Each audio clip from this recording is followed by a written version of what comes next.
We eat like it's no tomorrow at iftar time. Sometimes we fill our plates with so much food that we end up wasting it.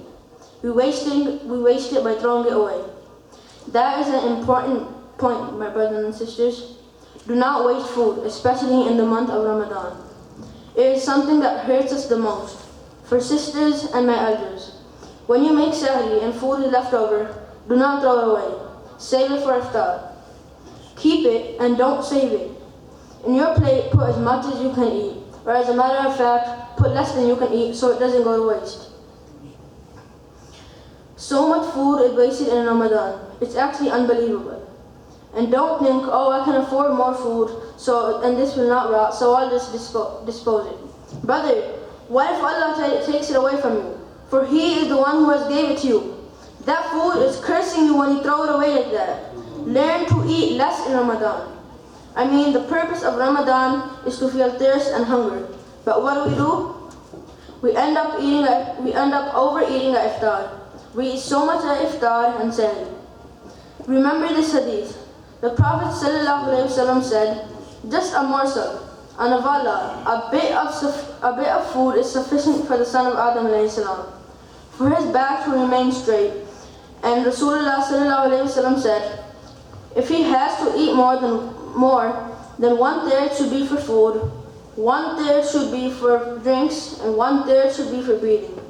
That is the training of the month of Ramadan. It's not to eat junk food, pakores, samosa, and kebabs. The purpose of Ramadan is here to control our nafs. To control our nafs. To make sure we eat less and iftar and suhoor time. Eating less is something that gives us the closeness of Allah subhanahu wa ta'ala.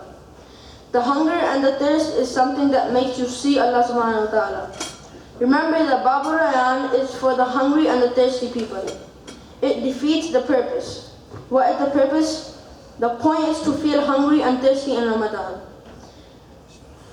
And if sahri time you eat too much and iftar time you eat too much, then where's the taqwa? Last week my older brother Kavidin said the purpose of fasting is to attain taqwa.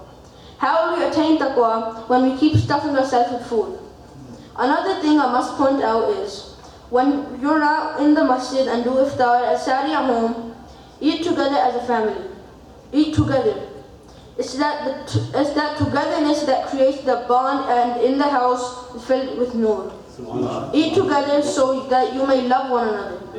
You know, when all of my brothers here take their food to play PlayStation while iftar time, or how many of my sisters here take their food and FaceTime or text their friend while eating. You all leave your parents eat alone. There's no sukoon in the house. There's no love among each other. You don't sit together like the families in Pakistan. If you've been in Pakistan, you know how fun and joyous that moment is when you sit down with all your relatives and eat together. So everyone make an intention to eat with your family and see the nur that radiates in the house. No phones or games or TV, just your family. That is what will create the family's muhabbat. So point 1 is to not waste food. Eat less so you are loved by Allah. And 2 is to eat together within your family to create that bond and sukoon in the house. Jazakallah.